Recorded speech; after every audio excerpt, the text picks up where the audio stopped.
Кажется, соседи легли спать. Они сегодня устроили, я даже не знаю, день кашля. У них был какой-то большой праздник, и они постоянно кашляли и ходили, тут ходили. И вот невозможно. Мне как-то так страшновато было ходить и жить сегодня. И еще у меня немножко побаливает голова, а это уже нехорошо совсем, потому что возможно, что я опять перестану есть нормально. А сегодня еще так вкусно было. Я сегодня, кстати, купил перец чили, так называется, перец чили, зеленый. В ленте продавался. Рядом был еще какой-то, назывался острый перец или что-то в этом роде. Там такие вот маленькие красненькие штучки. А этот был такой большой зеленый. А еще рядом был большой желтый просто перец и большой красный по акции. И я еще подумал, мне хочется купить, конечно, большой красный перец по акции.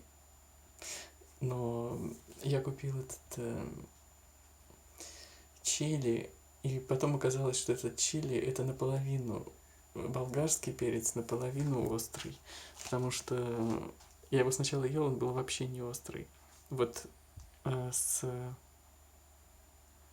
конца. А вот там, где уже семечки, там прямо так остро было, что я даже не доел его. Оставил на завтра, буду праздновать. Вообще, им же можно заменить лук немножко.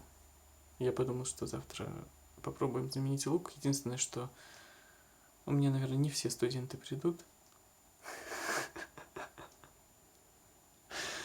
И бояться есть лук мне не стоит. Хотя я же тут поел как-то луку и потом вообще всех встретил в консерватории.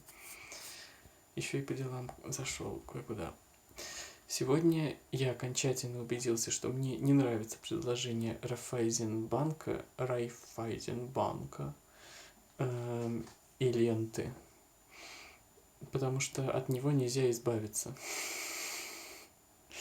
То есть вот я заплатил 300 рублей и все. Потом мне не меняют фамилию. Я там упорно остаюсь Дубянцевым. И вот сейчас еще проверил, я Дубянцев. В общем-то, мне даже нравится, кстати. Еще вчера я думал пораньше лечь спать. И уже лег спать, а потом начал думать об авиабилетах. И начал искать авиабилеты. Это тоже... Это для меня, совсем как бы недешево. Совсем недешево. И я даже не знаю, что делать. Они стоят дорого, еще этот коронавирус. И такие там, конечно, пересадки. Такие пересадки. Просто фантастика. А чтобы найти один билет, надо ждать 5 минут. Вот чтобы проверить один билет, надо ждать 5 минут. Он очень долго все проверяется. Хотя у меня есть новость на эту тему небольшая и очень, кстати, интересная, что если смотреть авиабилеты из Петрозаводска, а не из Питера, то ищется просто очень быстро. И это удивительно и прекрасно. А вот из Питера это, видимо, из-за количества билетов. И невозможно настроить так, чтобы мне не смотрелись уже прям такие супер дорогие какие-то обходные пути.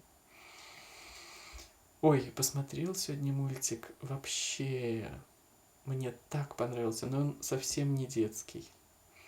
То есть, его можно смотреть детям. Но то, что там в конце сказали, что можно что-то там дружить и без стакана, или что-то в этом роде. Это просто фантастика. Мультик называется «Синдбад». И какие-то там «Шторм Семи морей» или что-то такое. Очень мне понравился. Его прям я понимаю, там и юмор есть, не постоянно, но и хорошо, что не постоянно. Все, наверное, у меня что-то действительно побаливает голова, это очень неприятная новость, на самом деле, потому что я хочу есть.